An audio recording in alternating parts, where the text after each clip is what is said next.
Alex Minogue. I'm fighting at SPG in Manchester. I'm fighting on the 2nd of November for the FCC Middleweight Title against Chadwick.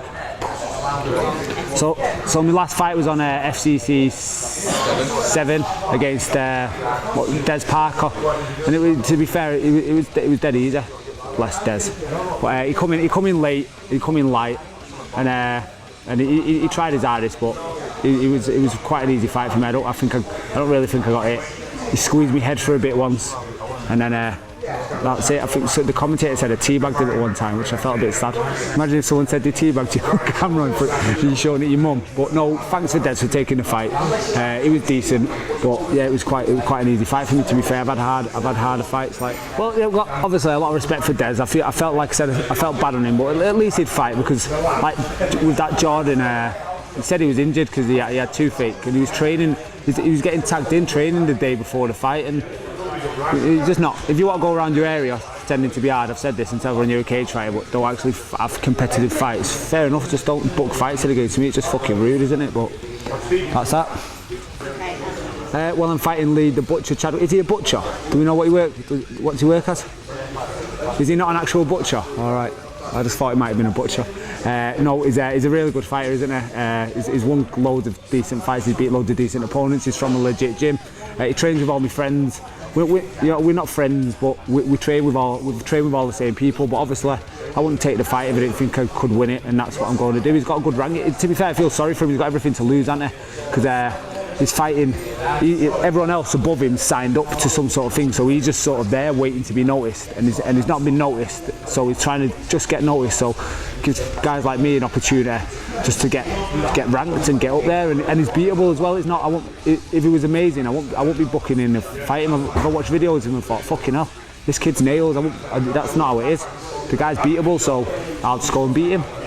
To be fair, this is probably the most professional I've ever been in my life. Since the last fight, I had like 2 nights out, and then like I had a bit of a thing on my birthday. But other than that, I've actually been in the gym all the time, and I'm starting to concentrate. I struggle with concentration, if you can't tell.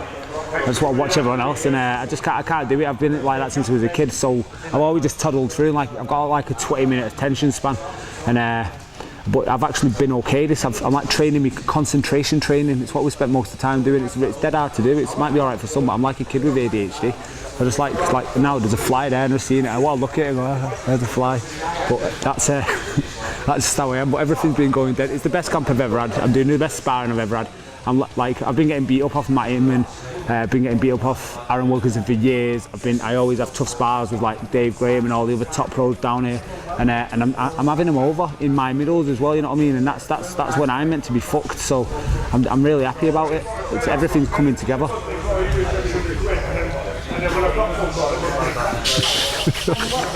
But what motivates me mainly is because other than that, I've got no reason to get up. I can sort of like, but my job, I've got quite a bit of work on, but I manage a company, so I could start work at 10 at night, but I don't. What motivates me is I just love doing it, and I like being hard. Like look at my face. I've never got a girl ever through being pretty. Look at me. So what I do, I've just got a sort of self-factor to me, and girls have told me before that being a fighter doubles your score. So because I'm hard and I've got a bit of chat, it just helps me. That's it. Otherwise, I should probably end up getting with a fat bird, wouldn't I? We don't want that, do we? Strive for perfection in life. So if you don't cut the mark, I just pretend I get bored of you. And I try and get you to dump me because I'm proper shit at dumping birds. So what I do, I just eventually make you dump me, just so I don't feel like a bad person. But I hate you. When I was in school, I was like a dead angry kid. So they sent me boxing, and it done the world of good for me. So I went boxing at Radcliffe Amateurs, and then when I went to college in Manchester, I met Denton Vassell, who's quite a big boxer now. I think he had a Commonwealth title. Then he just lost to Frankie Gavin, and so he said, "Oh, come to boxing." So I was at the Fox ABC with him, and activity completed. What the fuck is this?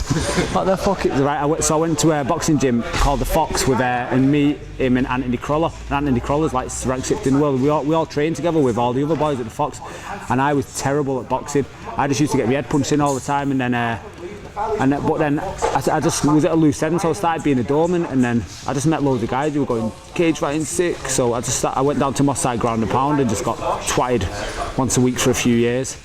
And then I went to Stockport and then started training a bit more professionally there, like 4 times a week and that.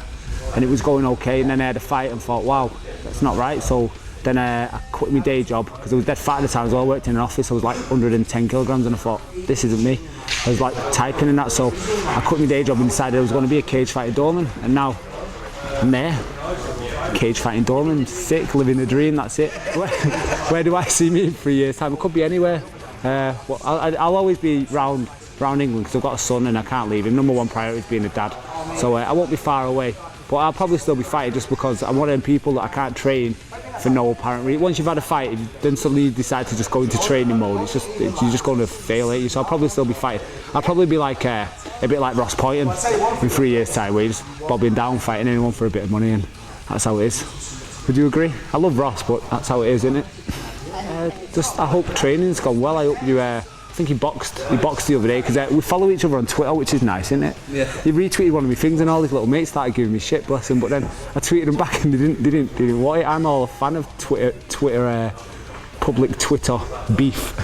So no, we didn't say anything. They didn't say anything. But no, I just hope he's training well, and I hope he's ready because he's fought a lot of kids that are good with good names and that, but they've not been good. If you know what I mean. But no matter what happens, even if I'm not the most skilled person in the world, I've got more fight in me than him. You know, I know I've got more fight in me than him, so I just hope he's ready. Because at the end of the day, I'm not going to make it easy. I don't make it easy for anyone. And to be fair, I'm going to out-heart him. Like, you've renamed the show, haven't you? Just because he's all muscly and that, and because I'm so pretty, you've renamed it Beauty and the Beast.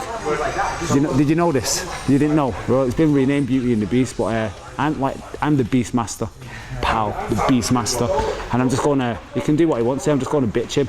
I've actually got a game plan this fight as well. This is the first time ever in my life I've got into a fight with a game plan, and I've been sparring and doing in sparring. I'm so proud of myself.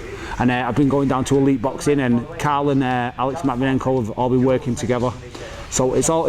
You know, we know what we're doing. We think we're going to win, and we're going to win, and then that's it. And then I'm going to have a title. I'm going to walk around like I'm sick in nightclubs and that, trying to get girls to touch my belt. That's my plan. That's my belt. I'm going to be like, touch me, touch me. I'd like to thank Tom Blackledge, Legacy Fightwear, for sponsoring me. If we've got any spot, I don't think. To be fair, they just want to give you free shit, and I've got loads of shit me. So you see this moment where I'm talking not about sponsors. This could be your time.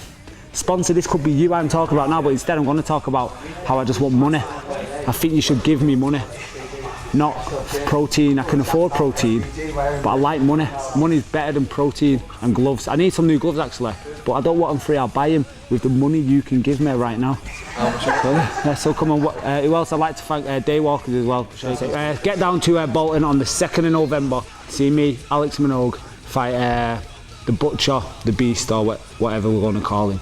Lee Chadwick, he's just human. He's all just skin and bones. He's got loads of muscles, but it's not a bodybuilding contest. So to see me, chubby out, fight a man with muscles, and you're going to see me win, because it's going to be dead exciting.